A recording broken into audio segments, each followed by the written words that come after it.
ಕೋಲಾರ ಜಿಲ್ಲೆಯ ಮಾಲೂರು ನಗರದ ಖಾಸಗಿ ಹೋಟೆಲ್ ಒಂದರಲ್ಲಿ ಯುವತಿಗೆ ಲೈಂಗಿಕ ಕಿರುಕುಳ ನೀಡಿದ್ದು ಯತ್ನಿಸಿದ ಘಟನೆ ನಡೆದಿದೆ.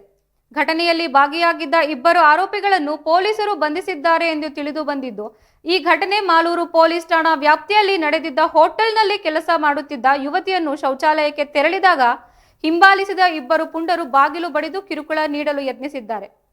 ಯುವತಿಯು ಜೋರಾಗಿ ಕಿರುಚಾಡಿದ ನಂತರ ಆರೋಪಿಗಳು ಸ್ಥಳದಿಂದ ಪರಾರಿಯಾಗಿದ್ದು, ಈ ಘಟನೆಗೆ ಸಂಬಂಧಿಸಿದಂತೆ ಹೋಟೆಲ್ನಲ್ಲಿ ಅಳವಡಿಸಲಾಗಿದ್ದ ಸಿಸಿಟಿವಿ ಕ್ಯಾಮೆರಾದಲ್ಲಿ ಪುಂಡರ ಕೃತ್ಯ ಸೆರೆಯಾಗಿದೆ. ಪ್ರಾಥಮಿಕ ತನಿಖೆಯಲ್ಲಿ ಈ ಕೃತ್ಯ ಎಸಗಿದವರು ತಮಿಳುನಾಡು ಮೂಲದವರು ಎಂದು ತಿಳಿದು ಬಂದಿದ್ದು, ಆರೋಪಿಗಳು ಮದ್ಯಪಾನ ಮಾಡಿದ್ದರು ಎನ್ನಲಾಗಿದೆ. ಈ ಸಂಬಂಧ ಹೆಚ್ಚಿನ ತನಿಖೆಗಳು ನಡೆಯುತ್ತಿವೆ. ಈ ಘಟನೆಯಿಂದಾಗಿ ಸ್ಥಳೀಯರಲ್ಲಿ ಆಕ್ರೋಶ ವ್ಯಕ್ತವಾಗಿದೆ ಮತ್ತು ಆರೋಪಿಗಳಿಗೆ ಕಠಿಣ ಶಿಕ್ಷೆ ನೀಡಬೇಕೆಂದು ಆಗ್ರಹಿಸಿದ್ದಾರೆ. ಮಾಲೂರು ಪೊಲೀಸ್ ಪ್ರಕರಣ ದಾಖಲಿಸಿಕೊಂಡು ಆರೋಪಿಗಳನ್ನು ಬಂಧಿಸಿದ್ದಾರೆ. ಘಟನೆಗೆ ಸಂಬಂಧಿಸಿದಂತೆ ಹೆಚ್ಚಿನ ಮಾಹಿತಿ ಕಲೆ ಹಾಕುತ್ತಿದ್ದು, ಶೀಘ್ರದಲ್ಲೇ ನ್ಯಾಯಾಲಯಕ್ಕೆ ದೋಷಾರೋಪ ಪಟ್ಟಿ ಸಲ್ಲಿಸುವಂತೆ ಸಾಧ್ಯತೆಗಳಿವೆ ಎಂದು ಪೊಲೀಸ್ ಮೂಲಗಳು ತಿಳಿಸಿವೆ.